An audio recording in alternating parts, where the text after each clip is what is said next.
I am just starting to record this meeting, so welcome everyone.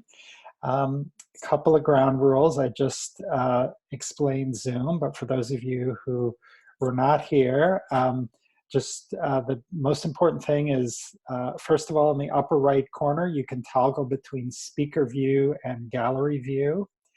And if you haven't, I think it's definitely worth just scrolling through the gallery.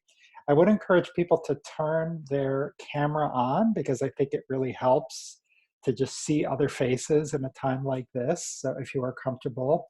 And the way you do that is in the lower left corner, there's a stop video and start video button.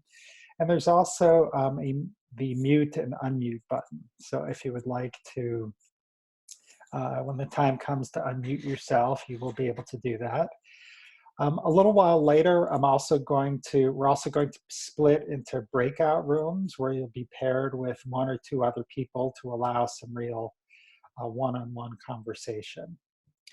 And as a general ground rule, when we're doing Mussar, we generally don't give each other advice. We don't judge. We just kind of are on a journey together and let people participate and be together. So is everybody on board with that? Can I see a thumbs up, nods, looking good, great, excellent. Okay, so I would imagine on a group this big that some people are familiar with meditating and some people are not. I always like to start with a meditation. Whoa, what just happened? Did all the cameras, oh, they're there. Oh, everybody's camera just disappeared. So I always like to begin with a short meditation so that we can become present. Now, if you're new to meditation, you might have heard this myth that somehow when you start to meditate, everything becomes blissful and calm. And that's not always true. Sometimes thoughts run into our head, especially now when many of us are just feeling a general high level of anxiety from everything that's going on. But this is a guided meditation, so all you need to do is just listen to my voice and do what I say, and worst comes to worst, it'll all be over in a couple minutes. So with that being said, I invite you to close your eyes and get comfortable in your seat and take in a deep breath through the nose and hold,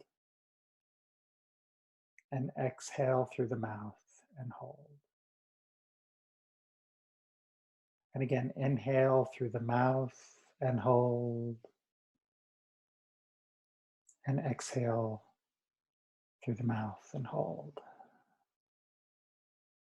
And as you go at your own pace of inhaling through your nose and holding, and exhaling through your mouth and holding. If thoughts should come into your head, just observe them and let them pass, like watching a car move past on the road. Now is not the time for solving problems. Right now, all you need to do is inhale through the nose and hold, and exhale through the mouth and hold. And as you take your next inhale through your nose, think to yourself, Shema, and on the exhale, listen. Shema, listen. In Shema, you're listening deeply, without judgment, without offering advice. In Shema, you are listening with an open heart. Shema, listen.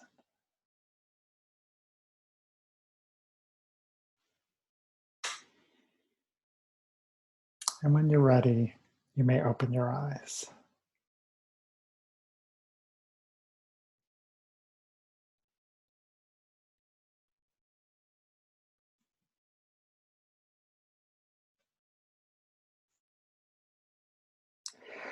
Well, now what I'd like to do is just a quick check-in. Now this is, if we were in a small group, we would all have a minute or so to talk, but I think if we all tried to have our say tonight, that would be far too many. But there is something called chat, um, which is a button, again, on the bottom. And if you click that, you can type in, and I'd just like to know sort of, um,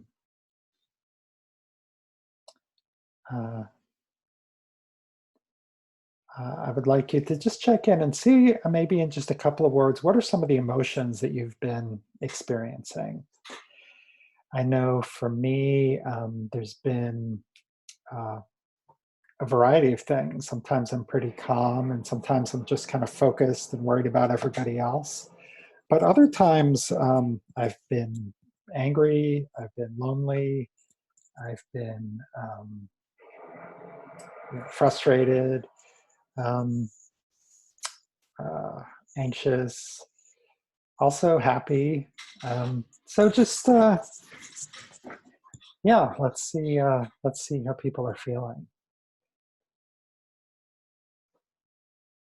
Calm but busy, curious, confusion, uncertain, stressed, fear, anger, anxious, sometimes depressed, low level dread, frustrated.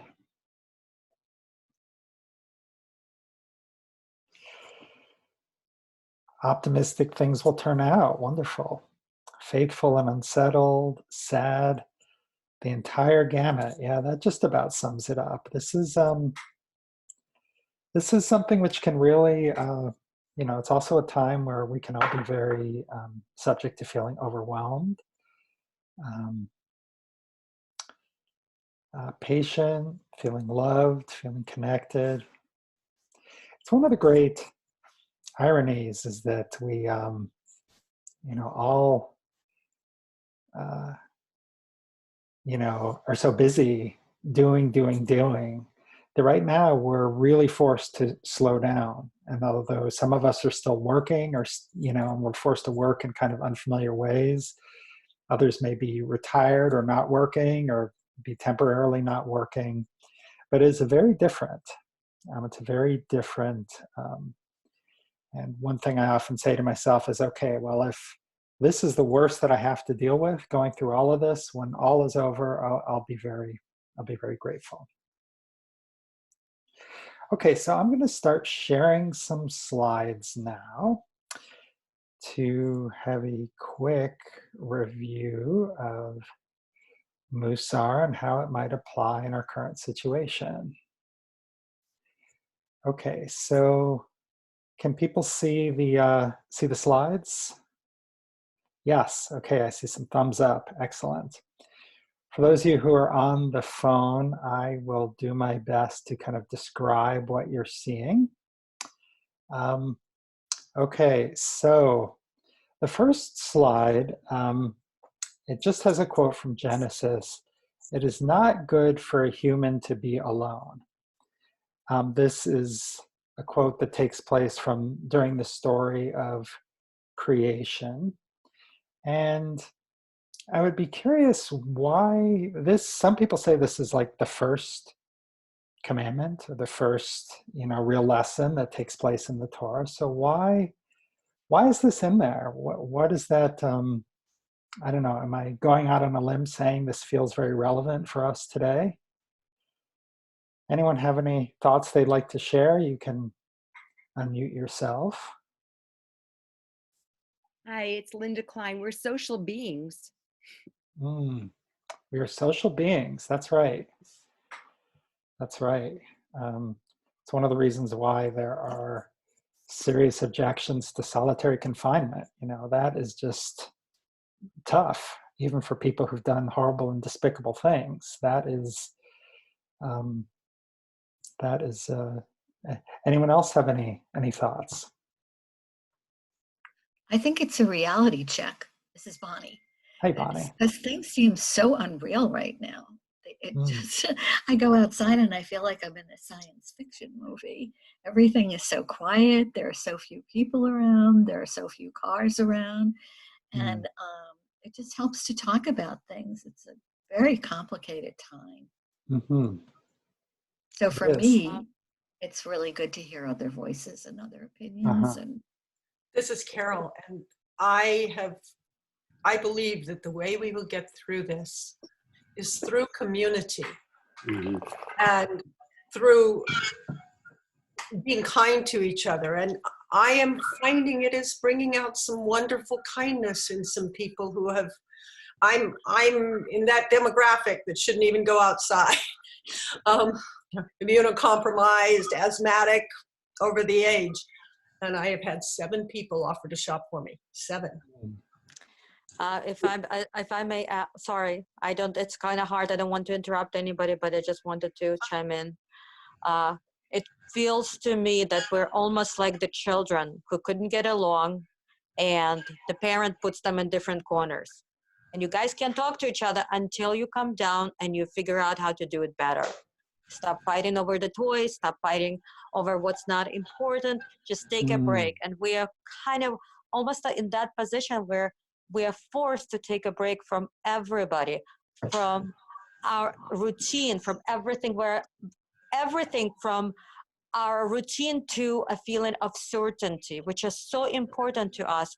And all we have left truly is ourselves. It's basically, we are in a state of hit by the dude, whether we choose it or not. So maybe we just need to look at something. Sam and Susan. Thank you. If I could just pause you for a second, Sam. Just hitbadadut is a practice of self-reflection and self-learning and contemplation for people who don't know the term. Sam, please.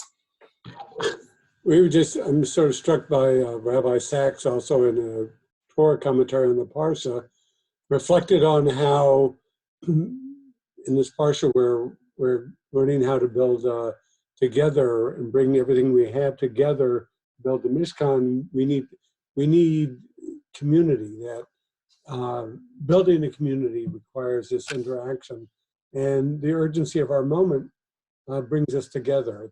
It was said, I think Carol was commenting on that. Well, and this is my wife Susan is with us, and we're in Northern Virginia, and we know Gail. We work with her in Mussar as well. Great, thank you. This is Barb from Allentown, Pennsylvania. I agree with things that everyone else said.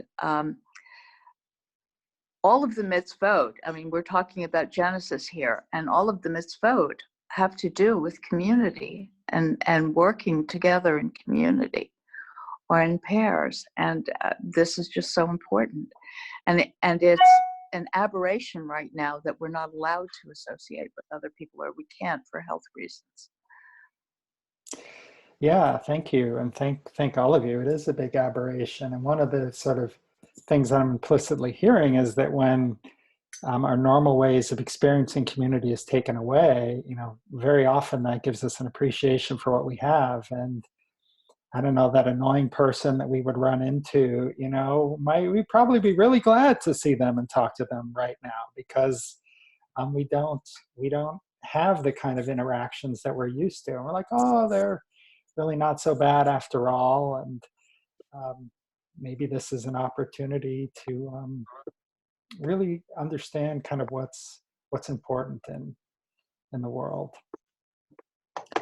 Mussar is, I think it was Yana was saying, this is a real opportunity to kind of look within. This is a personal spiritual practice. It's all about trying to understand our inner world. And there's this cycle that takes place where we have our inner values and beliefs, and that leads to kind of our priorities, which leads to decisions, which leads to actions, which again reinforces our values and beliefs. And this is a dynamic which, modern psychologists and neurobiologists have talked about, and it's also something which has been talked about in the Talmud, where it says, a mitzvah will lead to another mitzvah, and a sin will lead to another sin. When we take an action, it changes our inner world, and understanding kind of where we sit in terms of our own balance really makes a difference. And in this time when we're having some additional isolation, it's a really good time to reach out to other people, but also to kind of understand some of our inner workings. For a quick review, for some of you who may be less familiar with Mussar, I really try to present Mussar in a way that whatever your level of Jewish literacy, you can connect with it. So I tried to summarize all of Jewish teachings in 4 assumptions.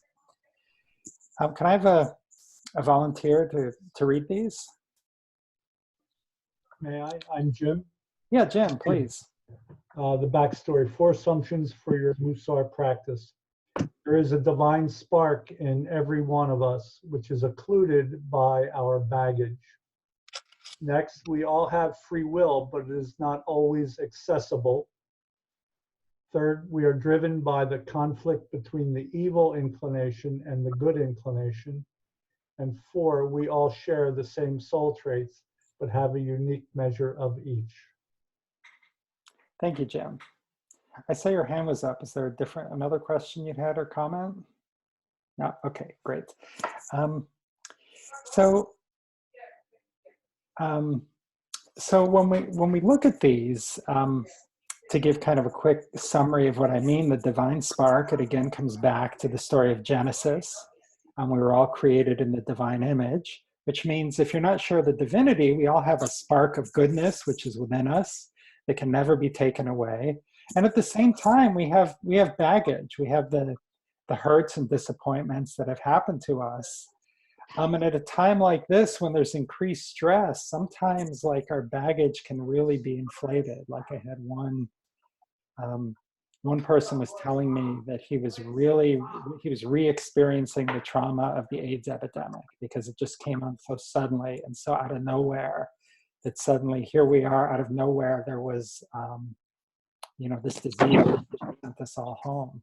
So if we're carrying around those hurts, this is a time when they could be activated. We all have free will, but it's not always accessible. And what I mean by that is when we get upset, we may not be in our right mind and we may not be thinking, I get angry at my wife, I start to yell and words come out of my mouth before I really have a chance to think about them. And so in theory, I had free will at that moment, but it sure didn't feel like it. The good inclination and the evil inclination, this is the idea between the evil inclination. It's not like sort of terrorist evil. It's what Freud would call the id. It's our selfishness. It's our anger. It's our sort of fears. It's those things also that kind of hold us back. And the good inclination, that's the social impulse. That's what we were talking about earlier, that need to kind of be with other people, the compassion, the willing to support and help others. And these are both essential parts of who we are. When the rabbis trapped the evil inclination, people stopped going to work, they stopped fixing their roof. And so, this is a story in the Talmud. And so it tells us that we really need to integrate both of these parts of ourselves. And then having all the same soul traits, these are the things like humility and trust and order, which I'll talk about in a couple of minutes. And the idea is that we want to have balance across all of these traits. Before I move on, just any sort of comments or questions about any of these that feel particularly relevant to you in this moment. This is Christo in Lubbock. I really like how we all share the same soul traits, but have a unique measure of each. It's almost like we have all the tools in our toolbox that we need to make the necessary adjustments. Mm-hmm. We just have to pick the right tool for the right occasion and use it in the proper way. Mm-hmm. Yeah, absolutely. Absolutely. And so it's a good question. What's the right tool for this occasion? And as you say, to put it a slightly other way, we have everything we need, but how do we kind of gain access to that? This is Nancy. Another Mussar concept that has been really, really helpful for me is the concept of the Behira points, the choice points. And I think that really ties in with these 4 bullet points, Greg, that you're sharing, because we can, especially around the free will, and that the conflict between the evil and the good inclination, because in every moment we have a choice of which way we're going to go. And am I going to like really take a deep breath and remember that I'm focusing on patience this month, one of my good ones, or am I going to let the evil inclination take over and sit and watch TV all day when there's a lot of more productive things I could do, or all of that. And as a former life coach and counselor, one of the things that I always try to remember for myself is that we always have a choice. It may not be, we can't choose the surroundings or the circumstances or whatever, but we can always be mindful and conscious of how we choose to respond. This is Rosemary, California. Thank you, Nancy. So, Hey, Rosemary. what Nancy was saying is we have to be aware of our situation, and so half of the battle is not just understanding the soul traits or understanding, how to act with, make a good choice, but it's being aware of how we're acting and being aware of where we are with the soul trait. Wonderful. Hi, Thank you. it's Phyllis. This is Phyllis. I just really like the points that both Nancy and Rosemary brought up, because I want to comment too. So we do have free will, but sometimes in the moment, like you were saying, Marcus, we don't necessarily say the right things. And I like to believe we can recover quickly. That's what free will is, that you have the choice to correct or do something better. And to the point about the evil inclination, the good inclination, I notice for myself, and I see others too, so easy in this time, you can call it the evil inclination, the anxiety part of the what if, and your mind starts going like there's a really bad, speaker on your shoulder giving you all the bad things that can happen. You've got to balance it with look for the good, balance out that evil idea, the what if, it sounds so frightening, with the good that can happen. And I think we have to try and remember to have that balance in there. Thank you, Phyllis. That reminds me, if any of you haven't seen It's a Beautiful Day in the Neighborhood, the Fred Rogers movie. It is a wonderful movie with Tom Hanks as Fred Rogers. And he has a famous quote that, in a time of a disaster, look for the helpers, which I think his mother told him. There are always helpers. Rick, you were... Yeah, I was going to say, Rick, from Santa Cruz, California, where we're under lockdown and shelter in place. I think that in a time of stress, that it sort of brings right before us in our face almost all of the different soul traits, and the ones that we have the most difficulty with are probably give us the most difficulty in these circumstances, because stressing the society and then personal stress, I think, can be kind of a refining fire in a sense. It can be purifying if we don't get burnt by it, consumed by it. And I know for myself, there are just every day so many Bechira choice points to make about generosity or respect or compassion or honor. I mean, daily, I think we're fortunately and unfortunately having the opportunity to make many more choices than we often make, because we're previously under the regime of our habits. And but I think that can be an opportunity for much more awareness and for trying to refine our soul traits, because they come before us with the choices very strongly. Thank you, Rick. That's wonderful. This is Nancy again. I think what Rick said that's like so right on target, Rick, because you were saying, and I didn't think of it until just when you said it, and then as soon as you said it, that just sounded so right, that we are making many more choices. within a shorter space of time, because so much of what has gone unconscious in us in terms of on autopilot, there's a lot of things we can't be on autopilot about anymore.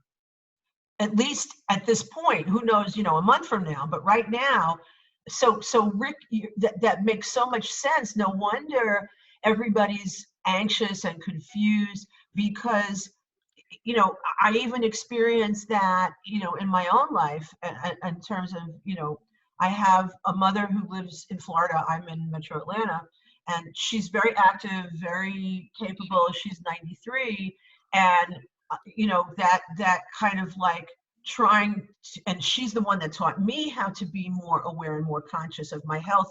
And yet at the same time, I need to kind of remind her, remember, did you do this? Don't do that. No, you're not going to volunteer at the hospital. They're not going to let you go in right now, all of that. So it's a lot more choices. And also for those we love who may not be as mindful as us, that's where a lot more of the traits come in of patience and respect and bitachon. That's my biggest one right now. Trust in God. I'm wrestling with that one pretty much every minute at this point. Like for me, one that came up that was interesting was humility. And it comes up all the time in life, but my two daughters, one lives in San Francisco and one lives in Los Angeles, they're adult, one with a 6-year-old and a 3-year-old. And they both really wanted to assume the parental role. They were worried about us. And they told my wife and myself, you can't go out of your house. You have to call us if you're going to go out of your house. We want to know where you're going. And you can only go out once for groceries of the week. And I had to sort of take a step back, because they said you'd never talk to us like this, but we're talking to you like this because we're worried about you. And I had to really try to be humble and to do what they said in order to reassure them. And so in order to reassure them, it took a certain amount of humility to respond humbly to them taking over that kind of want to have that control over my wife and myself. Well, thank you. And That's at the same time, if I could, I was just going to say, and then I'll shut up. That at the same time, from the other side of it, I'm trying not to parent my mother, but to kind of remind her of certain things. So there's a very fine line there, Rick, and it's it's hard sometimes to know which side you're landing on. So thank you for that. Yeah. One thing about humility and helping is that I'm an independent cuss. Okay, I live alone, take care of myself, blah blah blah. And what I'm finding is these people are offering to help, and I want to let them, because I can tell that means something to them too, that they are able to help. And I would like to be able to help people. I can't do it right now, but they are helping me. And to have the it's sometimes hard to have the humility to say, yes, I really do need help. Or yes, I really appreciate the help, and accept it. Thank you. There's so many wonderful points here, and you guys are making this really easy for me, because you're sort of talking about my slides before I get there. Really, this, but people are at different levels of Mussar, so I want to make sure that we can kind of bring everybody along who are less familiar with humility. One of the things that I think is really helpful is to think about these soul traits, or these midot, on a spectrum.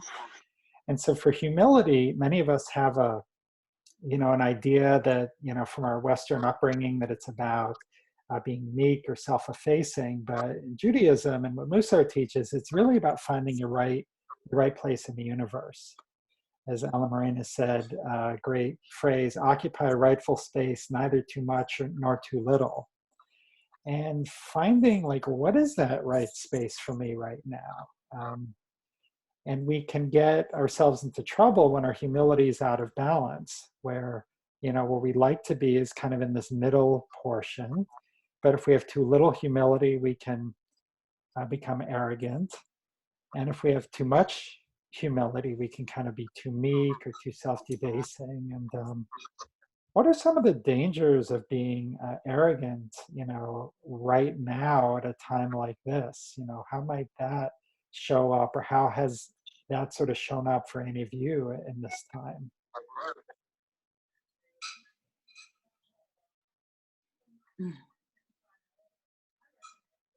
Could you repeat the question, please? Because somebody had some noise on the microphone.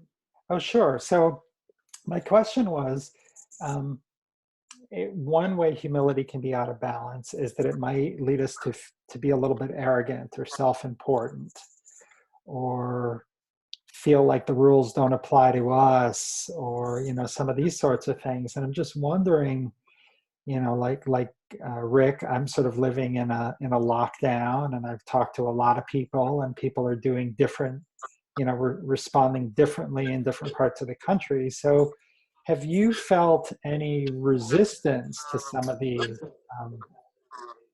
So sorry, I know I'm talking a lot and not being clear with my question, but I guess, how have you felt your humility being challenged in this current, where maybe you've had a little too little or too much humility in this current situation? Maybe it's just real quick worth it. What popped to mind was all the kids on the beaches that actually express it very clearly, that the rules don't apply to me. I'm fine. I mean, there's an arrogance. There's sort of this. They think they're invulnerable, but it has all sorts of bad implications of suggesting to other people that they could be out there. Maybe it's not. It is, but and I've run into at least one instance where somebody's trying to do something and they know that it's just the right way to do it, and it has to be done, and just get out of my way. Opposed to listening and considering where another way it might be done, or where people will perceive what's going to be done. Yeah. I mean, I'll say for me, I wrote someone who I used to coach soccer with. He's a developer and he owns a lot of property. And I wrote him an email and said, hey, are you working with the small businesses, and what's the impact on our downtown going to be? And are you, giving people a break? And I wrote, this is a pretty nervy thing to do. And in some ways, in some circumstances, that might be, a little bit arrogant to tell this guy how he should run his business. But I really felt that I wanted him to think about this stuff, and I wanted to be there to help him, to brainstorm, or to, if he knew of any organizations where people were trying to create gift certificates, you could prepay for stuff. And, I didn't hear a way back. Maybe that was arrogant, maybe that damaged the relationship, but it was something that I felt that I had to do. I remember reading this very book a couple of years ago, and I was surprised that I didn't have too little humility. I had way too much. I was tasked with leading services at my synagogue, and this constant thought in my head is like, what gives me the right to do this? What right do I have? Why am I, I thought I was being arrogant, taking on a leadership role. It turns out it's not that I had too little humility, I had way too much. And that was way out of balance for me, which surprised me, because I never thought you could have too much humility. Yes, apparently I was wrong. Yeah, well, I think that's a lot of people. Thank you, Krista, for sharing that. And I think a lot of people sort of grow up with that idea. And I think it's part of our kind of overall culture that, you really want to be humble and don't be too big and all of this. But there are times where we really need to step up. And in a way, I think this is one of those times. Now, how we step up or how we show up, it might just be, I'm going to be home, and I'm going to tell other people to stay home, or I'm going to model being at home. What are some other ways that maybe some of you have sort of shown up? Thank you. My arrogance showed up in this last week by going to a grocery store and putting myself in harm's way, and not making use of, not accepting help that's offered. And today I did accept the help that was offered. Another way my arrogance might get expressed is I think that rather than, I might think I can't make a difference. And so I won't be important enough, or my contribution won't be enough. So then I can be immobilized and do nothing. That's all. Thank you, Jim. Thank you for sharing that. Okay, so we're going to look at one more soul trait, which I think is really important. And then we're going to actually break up, and you'll go into breakout rooms where you'll be paired with another person where you can really share in a little bit more depth about what's going on with you. Greg, can I just ask a quick question? Absolutely. So on your earlier slide with the 4 points, I feel a little bit of resistance when it talks about conflict between evil inclination and good inclination. Because, so the question is it possible to move forward in Mussar if my belief system is not so much that there's evil inclination in us, but maybe more a shadow? That I think if we introduce the idea of conflict between our feelings, then it introduces conflict, because we have those feelings. We have feelings of anxiety. It's part of an emotional and psychic and spiritual experience. And so so to me, it's not evil inclination. I think when we're looking at each other in the grocery store and thinking that person's hoarding their evil instead of that person's in fear, you know, that they have good inclination, that they want to take care of their family or protect themselves, and then we judge that they're evil, I think it introduces levels of disharmony. And so I was wondering, is it possible to move to Mussar with the idea that instead of good inclination, evil inclination, because everything has a root, and right, but rather harmonious versus isolationist, right? That things that isolate us from another soul or from ourselves is the conflict between, am I being evil? We're you know, to try to scare that out of ourselves. If I'm feeling anxious, anxiety is rooted in probably a decent thing to sit with. Do you know what I mean? May I know who's speaking? Oh, my name is Lori. Hi. Okay, Lori, continue. Sorry. No, that's okay. So I don't want to spend too long on it, but I'm a little bit distracted by it, because I think with the same with arrogance, that, you know, if I see somebody gesturing as he's speaking to a fellow citizen at a store, and I think that his or her gesture feels unkind or aggressive, when really, or arrogant, when really perhaps that person has a cultural difference, or they're dealing with somebody who's very sick at home. I guess I'm a little bit nervous about the kind of judginess, rather than, okay, so this is the whole spectrum. Do we choose things that are harmonious within ourselves and across people, or things that are more, isolation might not be the right word, but separating from ourselves and from God, separating from each other? Do you know what I mean? So my question is it possible to move through Mussar in ways that allow us to not introduce that additional conflict? Yeah, so thank you. Yeah, so thank you for the question. And I guess I'll answer in a couple of ways. And I could talk for, it's such a good question. You know, we could probably spend days discussing it. But so a few things. So I put these forth as assumptions. And that comes from my background when I was in the corporate world, where I would have to make these financial forecasts, and you would make assumptions about, you know, if 10 customers come in an hour and they each spend $10, you make $100 an hour.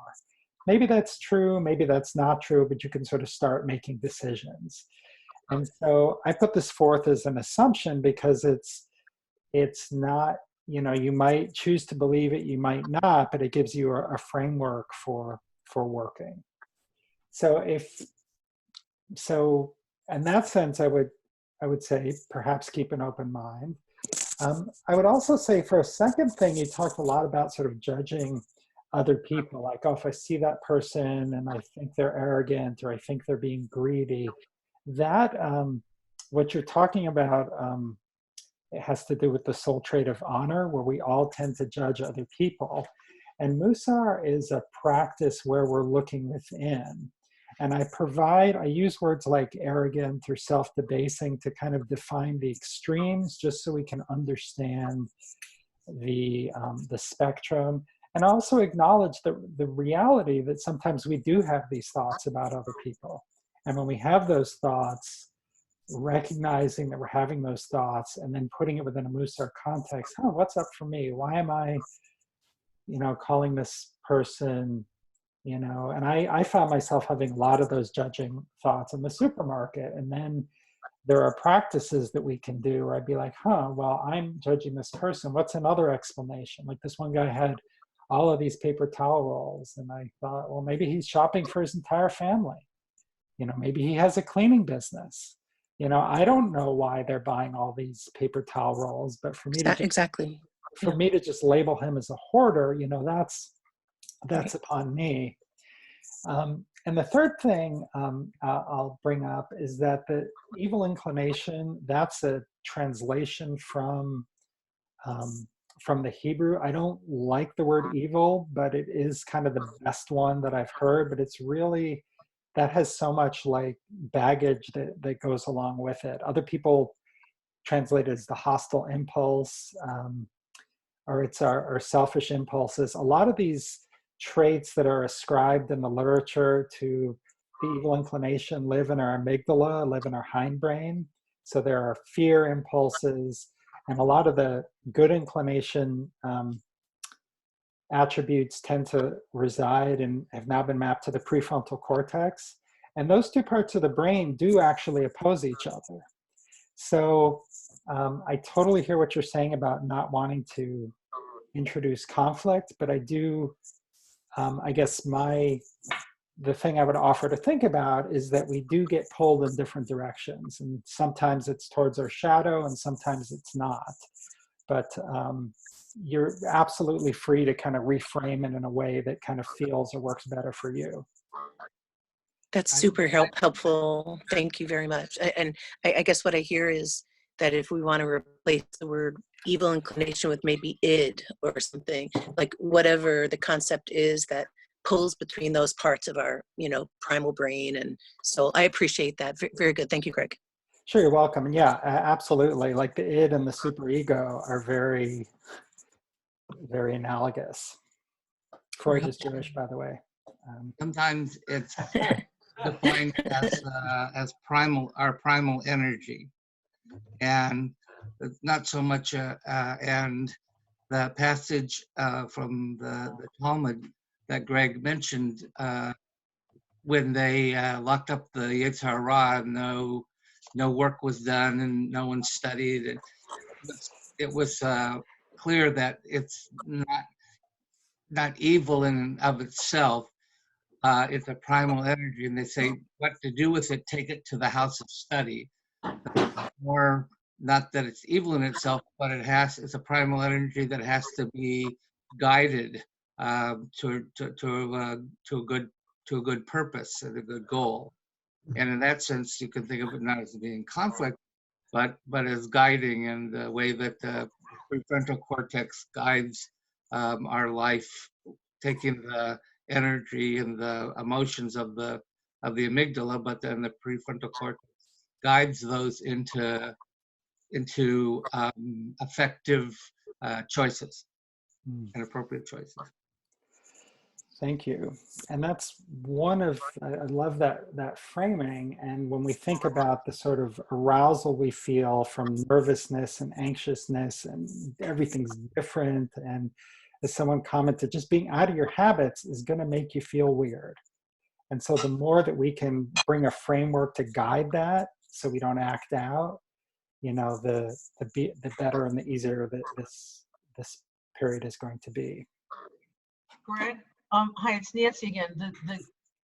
Just to kind of draw, to jump on that, if anybody here are Star Trek fans, from the original series, TOS for those of us who are Trekkies, the episode where there's something wrong with the transporter, and the captain beams up, but he gets split into two, the good Captain Kirk and the evil Captain Kirk.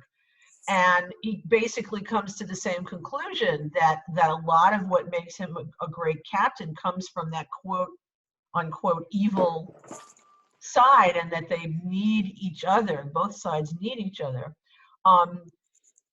In the bullet point in your, when you did the 4 bullet points, and you talked about, I don't remember which bullet point it was, but that we're constantly working on overcoming or managing our traits. That's part of the nature of our human existence, that there's going to be push from this way, and then there's going to be push from that way, and then there's going to be pulls.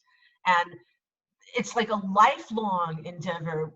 It's not ever going to get finished in this lifetime. It's always going to be, we're always going to be works in progress. Thank you, Nancy. Sure. Thank you. Yeah, I'm a big Star Trek fan. I wrote about that in my book, actually. That's a wonderful example. So always happy to hear that. I want to just touch on another soul trait, which Nancy had brought up. It's the Hebrew is bitachon, it's trust. And this can be a very challenging one, especially if people are on, I would say if you're on the more secular end of things, and if you're getting into trust in God already, you might be ready to check out. But even for people who are not particularly secular, this can be a challenge. But what I want to, if you're not sure about the divinity, you can think about it, that just this belief or this idea that, generally things work out. And if you think of this Mark Twain quote, he said, some of the worst things I ever experienced actually happened. We spin all this stuff in our head about all these potential horrible outcomes. And trust is developing an ability to sort of say, okay, I think I got this. Whatever happens, I'm going to be able to handle it. Maybe you believe there's a primal force for good, or there's a positive energy that you can tap into and support you. People have a range of beliefs. So when we do a Mussar practice, it's better to kind of practice these things when you're not in a crisis. Right now we're in a crisis. So if you've never done this before, but Nancy sounds very familiar with Mussar, but even for someone who's done this before, it's, geez, is this really going to be okay? How are we going to manage this? And the phrase that I wrote and really like, I trust in God, but tie your camel, which I adopted from trust in Allah, but tie your camel. But what are those two different ideas? What does that mean? Maybe someone we haven't heard from before. I'd love to hear kind of this idea of trust in God or trust in the universe, but tie your camel. What does that say? Hi, let's see. Oh, this is Joanne. I don't know if you can see me or not. Hi, Joanne. I can Hi, how are you? hear you, and yes, I can see you too. Okay. So what it means to me is, there's that parable about the man in the flood, and he's on his rooftop, and the helicopter comes and he turns him away, and a boat comes and he turns him away, and whatever. There's like many different things, and then he finally drowns and gets to heaven, and he's like, why didn't you help me? He says to God, and God is like, what do you mean? I sent a boat, I sent a helicopter. So it's also our actions, that we have to take and be responsible. It's not just trust in God and go out and party on the beach with 100 people. Be responsible for yourself. Right, that's wonderful. Thank you, Joanne. And if we think of the story that Carol shared, where 7 people offered to help her, if we think that we each carry a little spark of the divinity, that there are many who think that the divine sort of acts through people. So whatever gave them the inspiration to offer to help, you could think of that as that, there can be people that are there to help us. What else? Again, maybe someone we haven't. Phyllis, I've thought about this before, actually, and it's interesting. I agree with you. There's a spectrum of trust, but I think trust isn't a blanket statement either. Like, I might trust someone with my finances, and I might trust somebody with being honest, but I might not trust that a health situation will work out. So I think you can trust on the spectrum, but different topics trigger different levels of trust. Yeah, there's a lot of different circumstances. I will say that this is a specific type of trust, which is less about, am I going to trust this other person? Is it more, am I just going to kind of trust in the universe, that things are going to work themselves out? Now, what that might look like, we don't know. And is it going to work out well for me, particularly as an individual? I don't know. But, has anyone ever occasionally have these thoughts pop into my head? It's like, is this going to be the end of civilization? Well, probably not, but maybe in the middle of the night, or I do worry about it, or is this going to affect our system of government, or other sort of global thoughts like that, where, it can help me sort of deal with some of the kind of worries and irrational thoughts. But I think, Phyllis, also implicit on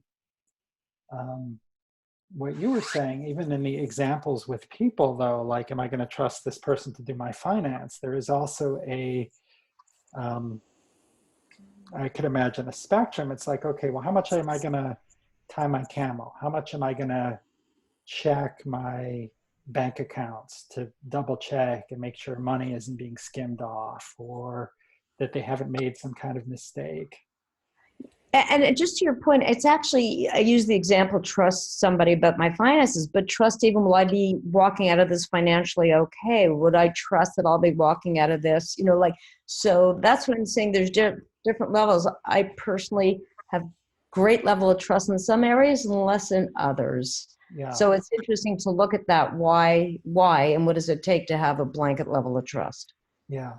I think that's a great point. And there's a certain, this isn't saying kind of be Pollyanna, but I do worry about our Haredi siblings who are just saying, oh, we don't need to, Torah study is more important. We're not going to shut down the yeshivas. We're going to be fine. We're going to trust in God to take care of us. And that, for me, is practicing too much trust. There is a universe that was created, and there are diseases that are part of our world, and to expect that divine intervention is going to make sure that we don't get that disease, or that we are guaranteed health or safety or financial security. The reality is, unfortunately, that's not the case. And that's where part of the nervousness comes from, because there are legitimately some things which are unknown and potentially are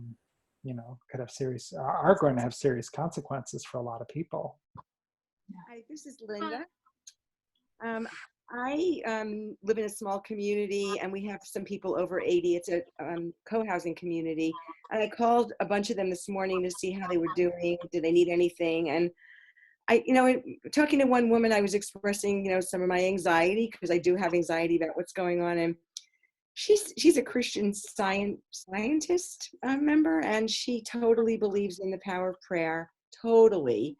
And she says, "You believe in God, Linda. It's going to be fine. You just have to keep praying."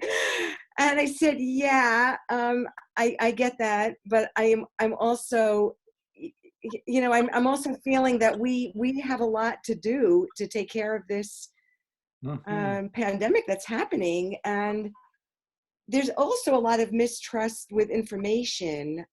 Was my other point I wanted to make, is that people have been getting very nervous about information being put on Facebook and through email, that if you don't know if it's accurate, please don't send the information, because we're all getting the wrong information, and people are getting angry about that. And my whole thing is, people are just trying to help. Read the information, put it in the back of your mind. If it's not what you believe in, delete it. But people are just so people are very anxious about what they can trust, even in the media. Yeah, absolutely. As far as trust goes, this is Carol. As far as trust goes, my Reform Judaism teaching tells me that we are in a partnership with God to heal the world.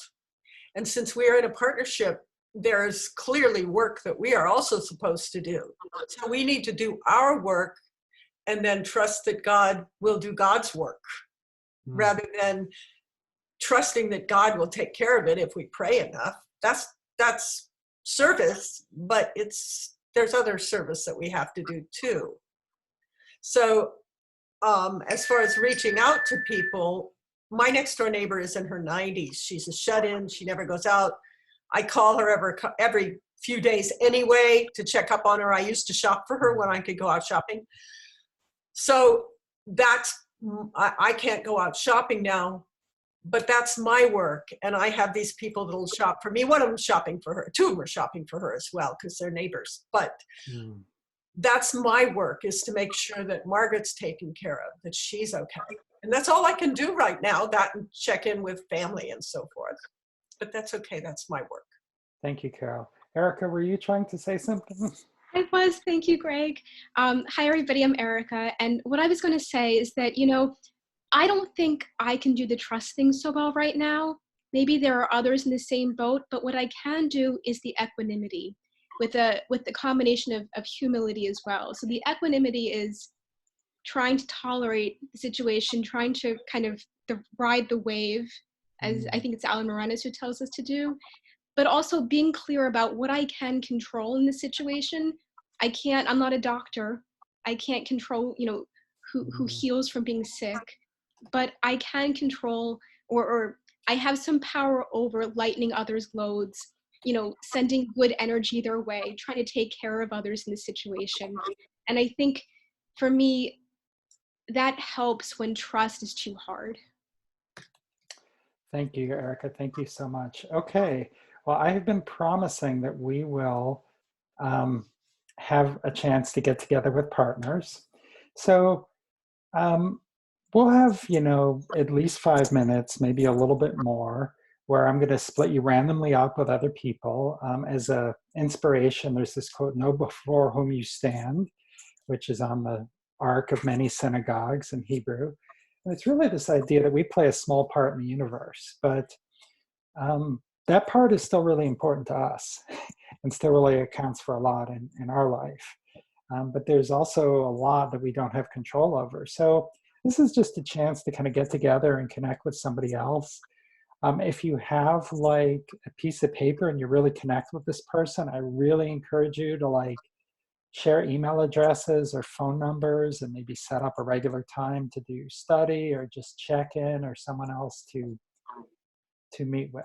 So I am going to, let's see, how do I do this?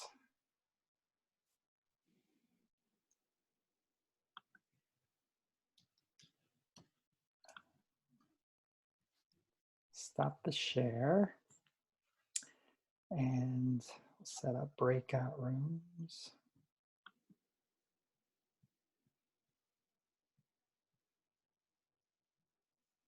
Okay, so I'll send you to a breakout room, and if there's a couple of you sort of on the same computer, the 3 of you can have that conversation, and then we'll come back in like 5 or 10 minutes. All right, here we go.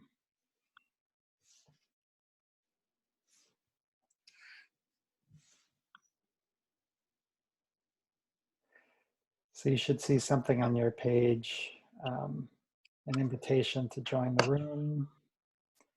Just click yes.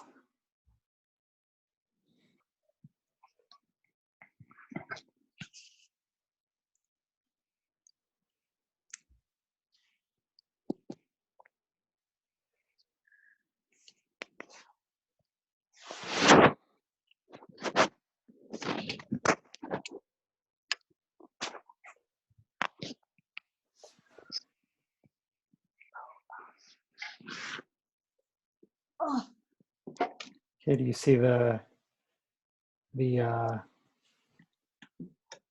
indicator? Just click join room when that comes up.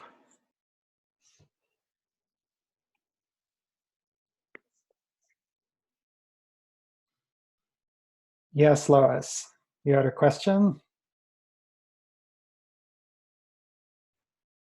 Looks like you're muted. There's no one else in your room right now. I'm going to go back and see where they are.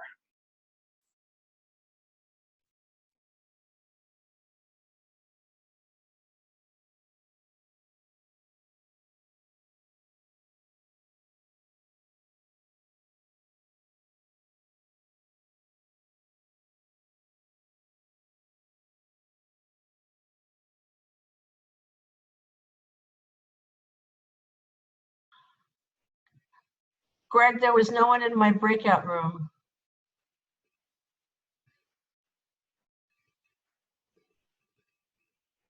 I can't hear you, you're muted.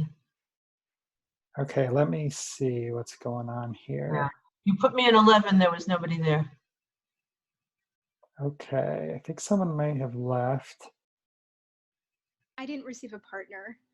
You didn't receive a partner. Okay, let's see. How can I do this? Do you remember what room you were in? 6. 6. And I was in 11. Okay. Okay, I've moved you to 6. Okay. So, yeah, Erica, if you can go back to 6, and Nancy, you can go to 6. Okay, I have to see, you have to send me there because I don't see the,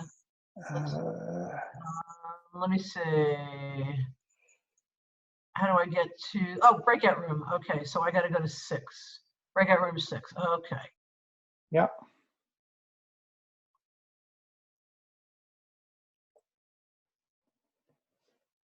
Hey, Rena, did you have trouble finding a room? Rena, you're on mute. Sorry about that. I got kicked off as soon as I clicked on to join. I got, it said I timed out. Huh. Okay. Sorry about that. And Bonnie, you're on mute as well. So Bonnie, Bonnie, you're on mute. If you could go back to, I'm going to move, Rena, I'm going to move you to breakout room 2. And then Bonnie, if you can rejoin breakout room 2. Okay. You guys. Rena, are you from Carmel? Yeah, actually Monterey, but yeah. Yeah, I was at CBI for a number of years. I remember Okay, you. join your room. You can have Okay. the All right. conversation I there. thought I knew your name because I anyhow, yeah. But we're all sheltered in place, aren't we? Yes, we are. So am I going to get another invitation to that breakout room? Try to click the breakout room on the bottom. For both of us, we are going to room 2? Yep. Okay, going. Okay. I'm going to try.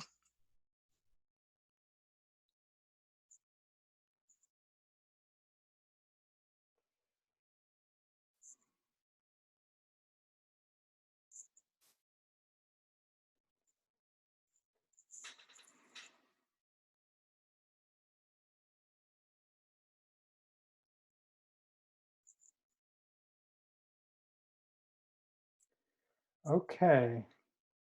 Well, the tape is still rolling, so I was going to do a little bit of a teaching for those of us who are on video, and people can go back and take a look at this. I'm going to share once again. This may not work because people might need my help, but what the heck, we'll give it a shot. Okay, and what I wanted to do is just talk a little bit more about the story of creation. So again, as we talked about earlier, we had this idea of it's not good for man to be alone. I will make a fitting helper for him. So this was in Genesis 2:18. But if you know these texts, just a couple of, in the previous chapter, it says, and God created man in his image, in the image of God, he created him, male and female, he created them. So you might say, well, what is going on here? It says man should not be alone, but just a couple verses earlier, God created man and women. Well, one thing you may not know is that there are actually 2 stories of creation in Genesis, and they are kind of intercalated and intertwined. This has to do with the way that the Torah was written. There are actually multiple authors, probably at least 4 different authors, and their works got interspersed together. And a lot could be said about this. But the thing I want you to keep in mind is that the reason why this was the case is you get multiple points of view.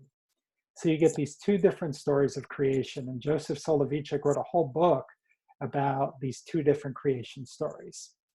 Okay, but let's kind of go back to this. Let's go back to this story again. Okay, so here we have in Genesis 1:27, the creation of men and women together.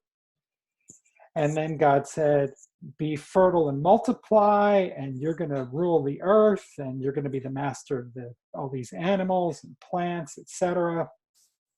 So prior to the creation of the humans, the animals were created. Okay, so that was part of this first creation story. Now let's go back to the second creation story, where when we go from Genesis 2:18, what happens in 2:19? So it says God shouldn't be alone, or man should not be alone. So what does God do? God creates animals. So God creates animals, and Adam named them, and Adam kind of took care of them. But there was still Adam was the only human, and still became lonely. So that's when, you know, man gives all the names to things, etc. But there was no fitting helpmate. So that's when we get into this second story of creation, where that's where God put Adam to sleep and took a rib and created women. So there's a couple of different ways that we could deal with our loneliness based upon what we're seeing here.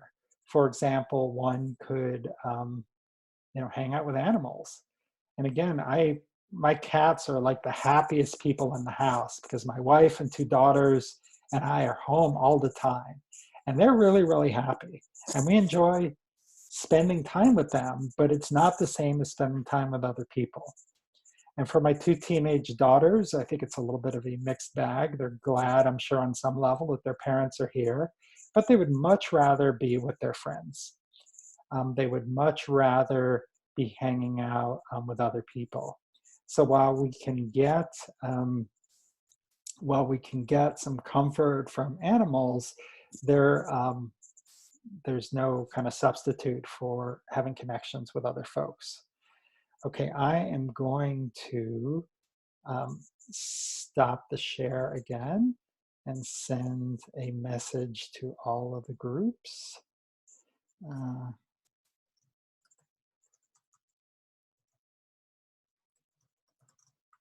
Telling them to switch.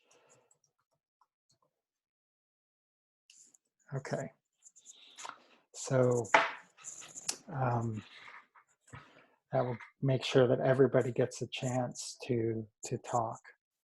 So there's really been some wonderful themes that we've heard about here today, and I've been really touched to see how people have come together and sort of brought their own wisdom and point of view. Ooh, it looks like Sam has started to come back.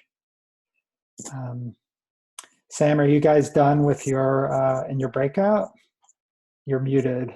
We were about told us to come back. We were returning, but we got a message that says, if you're not back in, get back to the main group. Oh, well, I was just saying to switch. What I meant to say was switch speakers. Oh. Oh, okay. We'll go back to the group then. Can you put us back on our group? Sorry. That's okay. Do you remember what group you were in? We had Mike, and he had a phone number only. And I think other people might be starting to come back. Yeah, I think we made that. May have other people had the same. Okay. Awesome. Right. Thank you. Oops. Welcome. Okay, I'm going to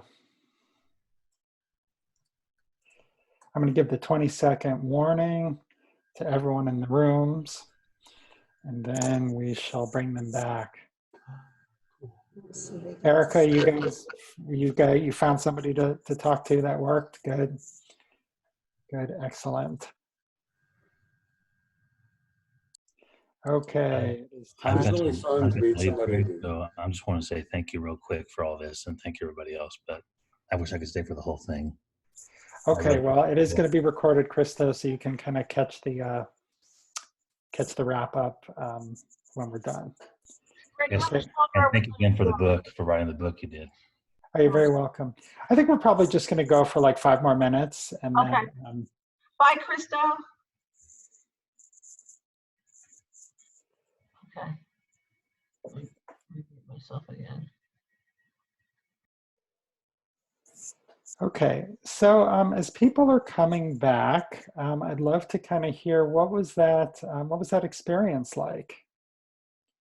Who would like to share their experience without sharing what their other partner told you, but what was that like? We loved it, the Simons, and we met somebody who wasn't Jewish and had this great, great discussion. I loved it. We loved it. Oh, wonderful. Wonderful. Who else? Their thoughts about your experience. This is Nancy. Erica and I had a really nice conversation about anger, being angry at people's behavior and trying not to judge people's behavior. Because of both in her circumstances and mine, we are in the category of people that need to be cautious health-wise. So there was and we decided that we want to continue to stay connected to continue the conversation because it was getting really interesting. Oh, I'm so glad to hear that. So did you guys exchange contact information? Yes, yes, we did. Wonderful. Anyone else exchange Hi, contact Greg. information? Hi, Greg. Sweet. Hi. Hi, this is Janusz from Canada, Toronto. Oh, hi, Janusz. Yeah, I thank you very much staying in contact with me. Like, I would like to thank you for what you organized. It's blow my mind. I'm so thankful beyond words. So I wanted to show my appreciation and admiration for your efforts. Thank you, sir. You're very, very welcome. You're very welcome. Well, I'm going to leave us with just a couple of tips to think about for some practices that you might take away. Yes. So can I have a volunteer to read? I'll do it. Okay. I think you're on mute. Am I? No? Now I can hear you. Okay, sorry. Patience, which was one of the things I put in the chat box, that this too shall pass and I have the strength to get by until it does. And I truly believe that. And I'm pretty sure each one of us has that inner strength as well. Generosity, many people need help. This is so true. So it's whether it's monetarily or physically going and doing a shopping, as has been offered to a couple of different people, or if you know each of you are healthy, like I have a dear friend that needs my help, I will go and help her. And trusting in God, but tie up your camel, I totally go with that one. That's why I don't do scuba diving and parachuting, because I'm like anal retentive. I want to make sure that my stuff is tied up properly. And the last one, awe. Yeah, I play a small part in the universe. The universe does not swirl around me. Totally. Yes, of course not. It swirls around me. That's. You're allowed. You're the teacher. The Mussar maven. Yeah, well, okay. So in closing, we're just going to do a short 1-minute closing meditation, and then I'll stay on for another 15 minutes if people want to just to kind of chat or talk about this a little further.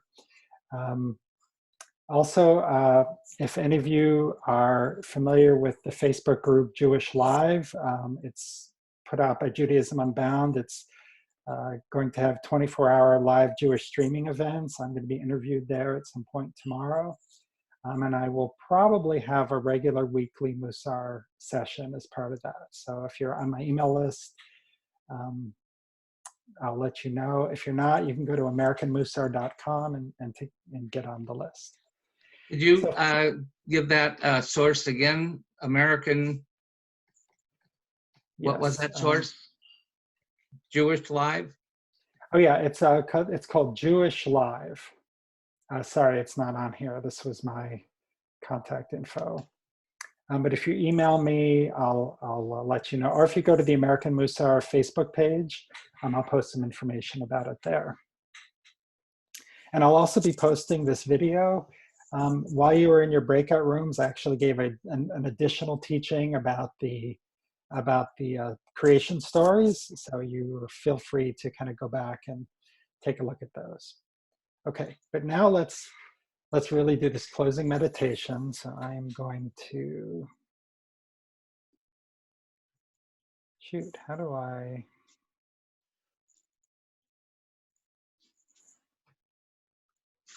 trying to figure out how to stop the share. There we go. Okay, so let's all close our eyes. And again, take a deep breath through the nose and hold. And exhale through the mouth and hold.